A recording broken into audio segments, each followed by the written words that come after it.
नमस्कार विद्यार्थी मित्र मैत्रिणींनो, केसागर पब्लिकेशनच्या केसागर करिअर अकॅडमी यूट्यूब चॅनलवरती तुमचं पुन्हा एकदा स्वागत आहे। राज्यसेवा पूर्व परीक्षा 2025 साठी आपण इथं प्रत्येक सब्जेक्टचे मास्टर प्लॅन बघत आहोत, जेणेकरून तुम्हाला प्रत्येक सब्जेक्ट मध्ये चांगला स्कोअर काढता येईल आणि परिणामी इथं तुमचा जो प्रिलियमचा स्कोअर आहे तो खूप चांगला येऊन जाईल। तर लास्ट व्हिडिओमध्ये आपण पॉलिटीचा मास्टर प्लॅन बघितला। आजच्या व्हिडिओमध्ये आपण इथं जिओग्राफी, ज्याच्यावरती खूप जास्त क्वेश्चन विचारले जातात, या सब्जेक्टचा मास्टर प्लॅन बघणार आहोत, जेणेकरून तुम्हाला जिओग्राफीमध्ये जास्तीत जास्त मार्क्स घेता येतील। मी कविता देशमुख मॅडम, केसागर पब्लिकेशनच्या या केसागर स्पर्धा चॅनलवरती कायमच तुम्हाला मार्गदर्शन करत असते। राज्यसेवा परीक्षा असेल, कंबाईन असेल, तलाठी भरती असेल, केंद्र प्रमुख असेल, सगळ्याच परीक्षांसाठी आपण इथं गायडन्स घेत आहोत। तर प्रिलियम्स मध्ये सब्जेक्टचे जे डिस्ट्रीब्युशन आपण बघतोय त्याच्यामध्ये पॉलिटी आपण कव्हर केलेला आहे। जिओग्राफी हा जो विषय आहे, हा विषय सगळ्याच विद्यार्थ्यांचा आवडता विषय असतो, पण राज्यसेवा पूर्व परीक्षेला तुम्हाला या विषयाचा आवाका पाहता, अभ्यासक्रम पाहता थोडीशी विशेष मेहनत तुम्हाला इथे घ्यावी लागते। तर आज आपण त्याच्याबद्दलच बोलणार आहोत। तर स्टार्ट करूया आपण आपल्या सेशन्सला। तर बघा, ही जी तुमची 2025 ची प्रिलियम आहे, बरोबर, तुम्ही यूपीएससी ची प्रिलियम देत असाल किंवा तुम्ही एमपीएससी ची देत असाल, ठीक आहे, ओके। तर याच्यामध्ये सगळ्यात महत्त्वाचा आणि गुण मिळवायचा जो विषय आहे तो भूगोल आहे। भूगोलाचे क्वेश्चन पाठीमागे पण मी बोलले होते की जिओग्राफी आणि एन्व्हायरमेंट इकोलॉजी हे सगळं मिळून तुम्हाला 30 पर्यंत तुमचे क्वेश्चन जातात, ठीक आहे। तर पूर्व परीक्षा आणि मुख्य परीक्षा दोन्हीमध्ये जिओग्राफी महत्त्वाचा भाग आहे। इव्हन तुम्ही ऑप्शनल पण बरेच विद्यार्थी जिओग्राफी घेतात, तर त्याच्यामुळे हा तुमचा सगळीकडे फायदाच फायदा आहे, बरोबर। त्याच्यामुळे अनेक विषयांशी हा विषय जोडल्यामुळे काय होतं, याच्यामध्ये तुम्हाला गुण पण चांगले मिळतात, बरोबर। पण त्याचं सखोल ज्ञान आपल्याला असणं गरजेचं आहे आणि या सब्जेक्ट वरती कमांड मिळवायसाठी, एक प्रभुत्व मिळवायसाठी तुम्हाला इथं एक धोरणात्मक दृष्टिकोन, सखोल संकल्पना समजून घेणं आणि नियमित त्याची पुनरावृत्ती करणं आवश्यक आहे, ठीक आहे, ओके, क्लिअर। तर हा तुमचा एक मोलाचा सल्ला तुम्हाला मी देते की तुमचा दृष्टिकोन धोरणात्मक पाहिजे, सखोल संकल्पनांचा तुम्ही इथे अभ्यास केला पाहिजे, संकल्पना समजून घेतल्या पाहिजेत आणि नियमित पुनरावृत्ती तुम्ही इथे केली पाहिजे, ठीक आहे। तर भूगोल हा एक विस्तृत आणि महत्त्वाचा विषय आहे, त्याच्यामध्ये विविध विषयांचा समावेश आहे। आता तुम्ही म्हणाल मॅडम याच्यामध्ये कसं समावेश आहे, तर बघूया आपण पुढे, ठीक आहे। तर याच्यामध्ये याच्या तयारीसाठी तुम्हाला भूगोलामध्ये जे काही विषय समाविष्ट आहेत ना, तर ते प्रमुख विषय तुम्हाला आधी बघावे लागतील की बाबा भूगोलामध्ये कोणकोणते विषय समावेश आहेत। जर तुम्ही आधी अभ्यासक्रम वगैरे डिकोड केला असेल तर तुम्हाला बऱ्यापैकी माहित असेल, तरी पण इथं आपण मास्टर प्लॅन मध्ये हे सगळं बघूया, ठीक आहे। तर याच्यामधले जे विषय आहेत ना, ते विषय आपल्याला समजून घ्यावे लागतील। जसं की पहिला आहे भौतिक भूगोल, ओके, पहिला आहे भौतिक भूगोल। याच्यामध्ये तुम्हाला भौतिक भूगोलामध्ये भूरूपशास्त्र, भूरूपांचा अभ्यास, त्यांची उत्पत्ती आणि त्यांची उत्क्रांती, हा जो भौतिक भूगोलामधला पहिला पार्ट येतो ना, याच्यावरती क्वेश्चनची संख्या कायमच जास्त असते, लक्षात घ्या। याच्यावरती प्रश्नांची संख्या जी आहे ना, ती कायमच जास्त असते, कशावरती, भूरूपशास्त्रावरती, ठीक आहे। दुसरा येतो हवामानशास्त्र।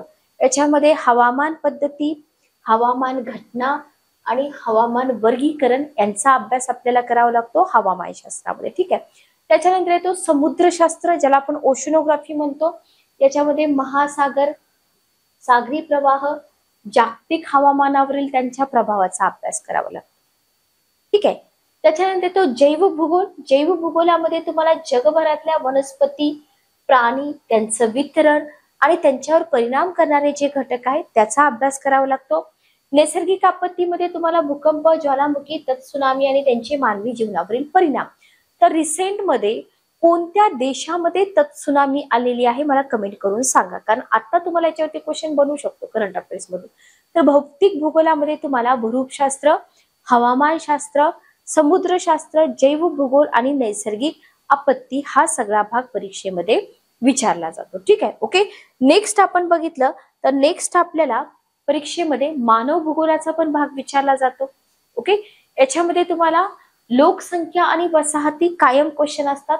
मानव भूगोल, मानव भूगोलामध्ये पहिला टॉपिक तुमचा येतो लोकसंख्या आणि वसाहती, ज्याच्यामध्ये तुम्हाला लोकसंख्येचं वितरण, घनता, वाढ आणि लोकसंख्येचं स्थलांतराचे प्रकार वगैरे तुम्हाला विचारले जातात. ग्रामीण ते ग्रामीण स्थलांतर, ग्रामीण ते शहरी, शहरी ते ग्रामीण, अशा पद्धतीने.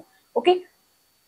त्याच्यानंतर शहरीकरणावरती क्वेश्चन असतात, त्याच्यामध्ये शहरांची वाढ आहे, शहरी नियोजन आहे, शहरीकरणाशी संबंधित मुद्दे असतील. ओके. त्याच्यानंतर आर्थिक भूगोल, आर्थिक भूगोलामध्ये नैसर्गिक संसाधनाचं वितरण आहे, उद्योग आहे, शेती आणि व्यापार पद्धती आहेत. हा भाग तुम्हाला आर्थिक भूगोलामध्ये विचारला जातो. ओके. त्याच्यानंतर येतो मानव विकास, याच्यामध्ये तुम्हाला सामाजिक आर्थिक निर्देशक, विकास मॉडेल आणि शाश्वतता हा भाग विचारला जातो. ठीक आहे. सांस्कृतिक भूगोलामध्ये मानवी समाज, संस्कृती, भाषा आणि धर्मांचा अभ्यास हा तुमचा इथं कव्हर करावा लागतो. तर बघा, लोकसंख्या भूगोल, वसाहती, शहरीकरण, आर्थिक भूगोल, मानव विकास, सांस्कृतिक भूगोल हा जो भाग आहे, हा भाग तुम्हाला इथे सगळा अभ्यासावा लागतो. हा कशामध्ये अभ्यासावा लागतो? मानव भूगोलमध्ये. त्याच्यानंतर तुम्हाला इथं तिसरा भाग, ज्याला आपण भारत विशिष्ट भूगोल म्हणतो, याच्यामध्ये तुम्हाला स्पेशली भारताचं भौतिकशास्त्र, बरोबर, ज्याच्यामध्ये भारतातील पर्वत, भारतातील नद्या, भारतातील पठारं, भारतातील भौतिक वैशिष्ट्यांचा तुम्हाला अतिशय डीप मध्ये अभ्यास करावा लागतो. ठीक आहे. त्याच्यानंतर तुम्हाला भारतातील हवामान क्षेत्र अभ्यासावी लागतात, ज्याच्यामध्ये विविध हवामान क्षेत्र आणि त्यांचा शेती आणि जीवनशैलीवर होणारा परिणाम आहे. त्याच्यानंतर भारताची नैसर्गिक संसाधनं, ज्याच्यामध्ये जलसंपदा, वने, खनिज संपदा आणि त्यांचं वितरण असेल. ओके.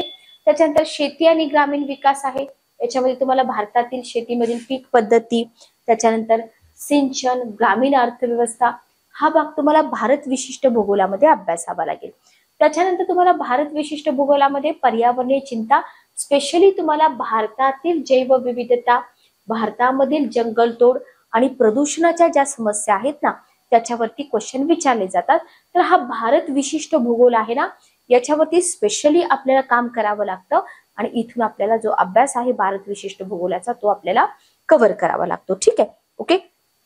त्याच्यानंतर बघा, आता हे झालं सगळं 3 भागामध्ये मी तुम्हाला समजावून सांगितलं की आपल्याला भूगोलामध्ये कोणकोणत्या विषयांचा अभ्यास करावा लागतो. बरोबर. आता गेल्या 10 वर्षामध्ये प्रश्नांचे जे विभाजन आहे, त्याच्या संबंधित जे काही कोणत्या पॉइंट्स वरती, कोणत्या टॉपिक्स वरती, कोणत्या सब टॉपिक वरती किती क्वेश्चन विचारलेत आयोगाने, ते आपण इथं बघूया, कारण ते वर्गीकरण आपल्यासाठी खूप जास्त महत्वाचं आहे. ठीक आहे. ओके. बघा, तर इथं topic wise number of questions तुम्हाला दिलेले आहेत. Topic wise number of questions तुम्हाला दिलेले आहेत, व्यवस्थित बघून घ्या. तर इथं आपण जर बघितलं तर बघा, सगळ्यात जास्त क्वेश्चन जर तुम्ही बघितले ना, तर सगळ्यात जास्त क्वेश्चन क्लायमेटोलॉजी वरती विचारलेले 15. ठीक आहे. क्लायमेटोलॉजी.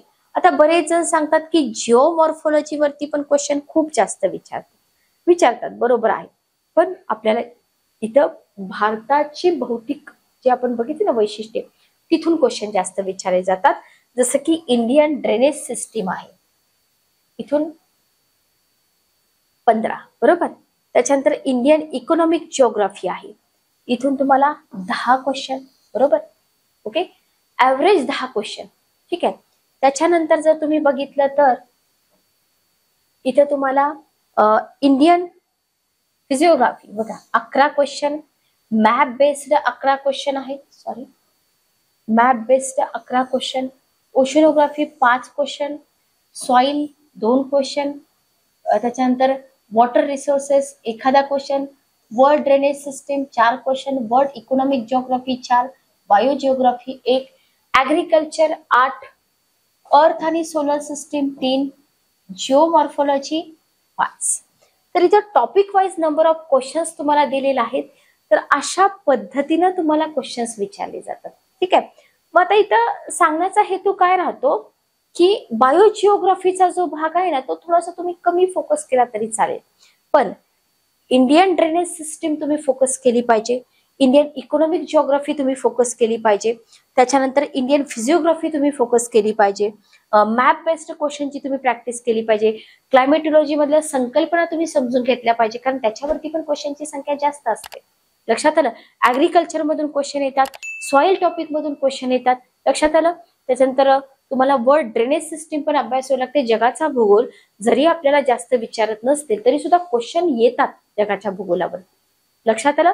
तर topic wise number of questions तुम्ही बघून घ्या, जेणेकरून तुम्हाला आयडिया येऊन जाईल की गेल्या 10 वर्षातील प्रश्नांचं जर विषयवार विभाजन तुम्ही बघितलं तर तुम्हाला कोणत्या भागाला किती वेटेज द्यायचं आहे, किती आपण त्याच्यावरती काम करायचं आहे ते तुम्हाला इथं लक्षात येऊन जाईल. हे सगळं इतकं डिटेलमध्ये तुम्हाला कोणीच सांगणार नाही, बरोबर.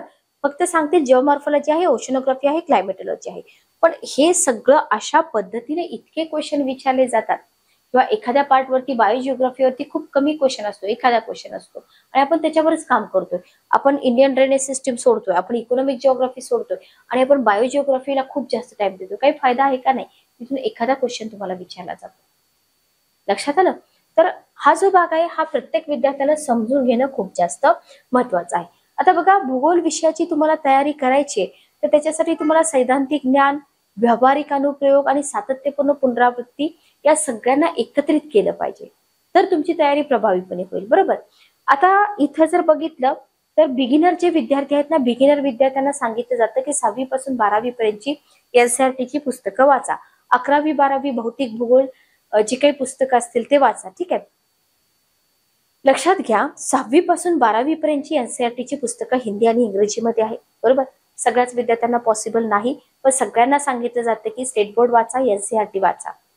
तर या सगळ्यांवरती ना, हे सगळं जे तुम्हाला करायचं आहे याच्यावरती सोल्युशन आपल्याकडे आहेत की सागर पब्लिकेशनची आपली पुस्तकं, जी तुमचा एनसीईआरटीचा पण सगळा भाग कव्हर करतात. तर ती पुस्तकं मी तुम्हाला लेक्चरच्या शेवटी सांगते. तर ही सगळी 6वी ते 12वी पर्यंतची एनसीईआरटीची पुस्तकं वाचायची काहीच गरज नाहीये. अशी काही बेस्ट बुक आहेत जी वन स्टॉप सोल्युशन म्हणून तुम्हाला काम करतील, जिथून तुमचा एनसीईआरटीचा सुद्धा सगळा भाग कव्हर होऊन जाईल. ओके, त्याला आपण बेसिक टू ऍडव्हान्स लेवलची पुस्तकं म्हणतो, ठीक आहे. ओके, बाकी स्टेट बोर्ड तुम्हाला वाचायचं असेल तर वाचा, पण इतकी काही गरज नाही. ठीक आहे. आता भूगोलासाठी तुम्हाला पुनरावृत्ती साहित्य पाहिजे, म्हणजे एक्झाम तुमची जवळ येते. मग अशा वेळेस तुम्ही सगळी पुस्तकं वापरू शकता का? नाही. तर तिथे इन्फोग्राफिक्स तुम्ही वापरा, आकृत्या वापरा, फ्लो चार्ट वापरा, टेबल बनवून ठेवा. तर काय होईल, याच्यामुळं कमीत कमी वेळेमध्ये तुम्हाला भूगोलाची जास्तीत जास्त रिव्हिजन होईल, बरोबर. तर ही जी तयारी आहे ही तुमची आत्तापासूनच असली पाहिजे आणि अशा पद्धतीचं कंटेंट देणारी पुस्तकं तुमच्याकडे असली पाहिजे. क्लिअर? तर क्विक रिव्हिजन साठी हे मटेरियल तुमच्याकडे रेडी असलं पाहिजे. त्याच्यानंतर आहे ऍटलास आणि नकाशे. बघा, याच्याशिवाय तर जिओग्राफी कम्प्लीट होतच नाही. मग नकाशांवरती 11 क्वेश्चन आपण बघितलेत, बरोबर. तर नकाशा आधारित प्रश्नांसाठी ऍटलास खूप महत्वाचा असतो, लक्षात घ्या. ऍटलास खूप महत्वाचा आहे. भौगोलिक संकल्पनांचं दृश्यमान करण्यास मदत करतं, बरोबर. आता तुम्हाला प्लेसेस इन द न्यूज असतील, येतात की नाही परीक्षेमध्ये, हेरिटेज साईट असतील किंवा काही असेल, किंवा मध्ये अमेझॉन फॉरेस्टला आग लागली होती वगैरे, तर जे न्यूज मध्ये आहे ते नकाशामध्ये तुम्ही लगेच बघा. ऑक्सफोर्ड स्टुडंट ऍटलास आहे, भारताचा नकाशा मॅन्युअल, हे तुम्ही वापरू शकता. थिमॅटिक नकाशे तुम्ही लोकसंख्या, हवामान याच्यासाठी वापरू शकता. हे थिमॅटिक नकाशे आहेत ना, हे नक्की वापरा तुम्ही, ठीक आहे. ओके, आणि ब्लँक नकाशे घ्या. ते ब्लँक नकाशे सतत भरा, त्याच्यातून तुमची नकाशावरती जे क्वेश्चन आहेत ना त्याची प्रॅक्टिस होऊन जाईल. आणि हे इतकं सोपं नसतं. भारताचा नकाशा, जगाचा नकाशा, महाराष्ट्राचा नकाशा, त्याच्यामध्ये पर्वतरांगा असतील, कोणत्या भागामध्ये पाऊस किती पडतो, कोणत्या भागामध्ये कोणत्या प्रकारची मृदा मिळते वगैरे वगैरे, सगळं तुमचं या नकाशामधून जे काही कंटेंट आहे ते परीक्षेमध्ये विचारलं जाऊ शकतं. तर ऍटलास आणि नकाशे इथं भूगोलासाठी खूप जास्त महत्वपूर्ण आहे. भूगोल हा गतिमान विषय आहे, लक्षात घ्या. म्हणजे चालू घडामोडींना इथं प्रेफरन्स दिलाच पाहिजे. जगात घडणाऱ्या ज्या घटना आहेत त्या तुम्ही द हिंदू किंवा इंडियन एक्सप्रेस किंवा आपली जे सकाळ, लोकमत, वर्तमानपत्र आहेत, डाऊन टू अर्थ, जे स्पेशली जिओग्राफी ऑप्शनल ठेवतायत, तर त्यांनी डाऊन टू अर्थ हे मॅगझिन वापरलंच पाहिजे. पर्यावरणीय समस्या, हवामानामधले बदल, भौगोलिक आपत्ती, जसं की आता तत्सुनामी आली, त्याच्यावरती तुम्हाला क्वेश्चन येऊ शकतो.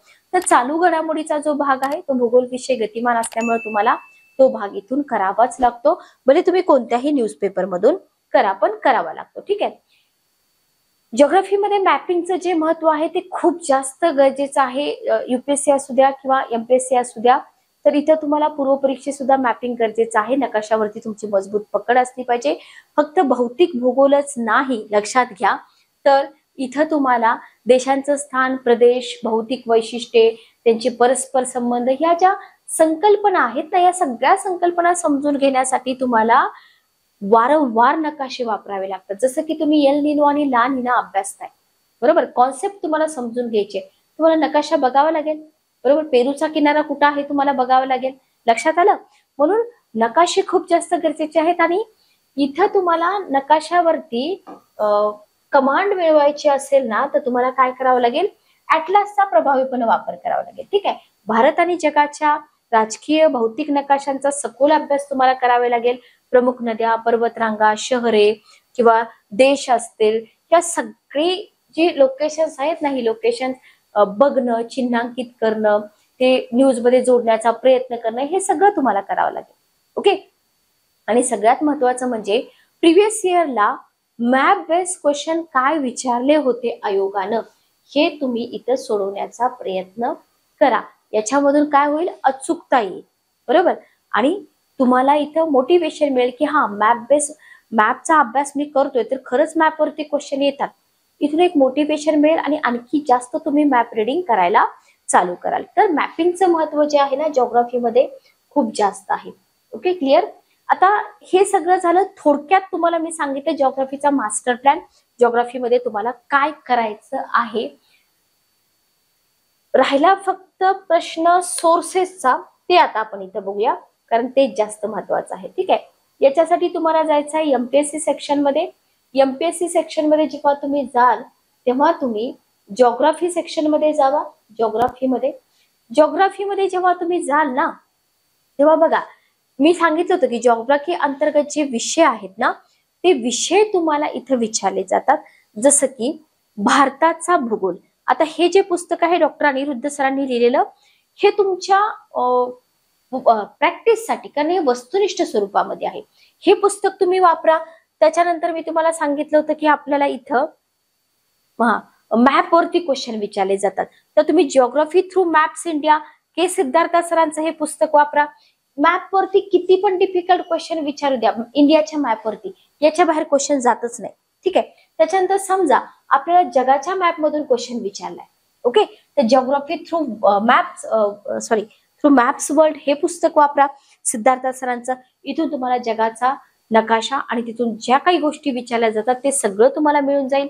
त्याच्यानंतर तुम्हाला अजून एक पुस्तक मानव भूगोलाचा भाग स्पेशली तुम्हाला हायलाइट करून दिलेला आहे. तर जे युपीएससीचे विद्यार्थी वापरतात, माजिद हुसेन सरांचं पुस्तक, हे तुम्ही मानव भूगोलासाठी वापरा. मानव भूगोलामधला एकही क्वेश्चन तुमचा चुकणार नाही. लक्षात आलं? तर मानव भूगोलासाठी तुम्ही हे पुस्तक वापरू शकता. त्याच्यानंतर प्रिलियमसाठी तुम्हाला इथं अजून एक पुस्तक वापरायचं आहे, ते म्हणजे प्राकृतिक भूगोल. ओके, याच्यामध्ये तुम्हाला पृथ्वीचा अंतरंग, भूरूपशास्त्र, हवामानशास्त्र, सागरशास्त्र, पर्यावरण भूगोल, हा सगळा भाग तुमचा दाते सरांच्या या पुस्तकामधून कव्हर होतो. तर ही पुस्तकं वापरावीच लागतात. लक्षात घ्यायला काहीही आपल्याकडे ऑप्शन नाही. वर्ल्ड जिओग्राफी, विश्व भूगोल, माजिद हुसेन सरांचं पुस्तक तुम्हाला वापरावंच लागतं. लक्षात आलं? क्लिअर? तर अशा पद्धतीनं ही क्वालिटी बुक्स जर तुम्ही वापरली तर जिओग्राफीमध्ये खूप चांगले मार्क्स पडतात. मानव भूगोल वापरलं पाहिजे. मॅप रिडिंगसाठी सिद्धार्थ सरांची पुस्तकं वापरली पाहिजे. भारताच्या भूगोलाची पुस्तकं तुम्ही वापरली पाहिजे. आणि जर तुम्ही हे सगळं करत नसाल आणि तुम्ही जर एनसीईआरटी वाचत असाल, तर बघा, एनसीईआरटी वाचायला एकतर खूप जास्त वेळ लागतो. सगळे एनसीईआरटी मधली पुस्तकं मराठीमध्ये आपल्याला इथं अवेलेबल आहेत. Okay, clear? तर भूगोलासाठी खूप छोटासा मास्टर प्लॅन आहे. याच्यामध्ये जास्त काही अवघड नाहीये, पण मल्टिपल टाइम रिव्हिजन कुठल्याही विषयासाठी गरजेचे आहे. मॉक टेस्ट कुठल्याही विषयासाठी गरजेचे आहे. लक्षात घ्या.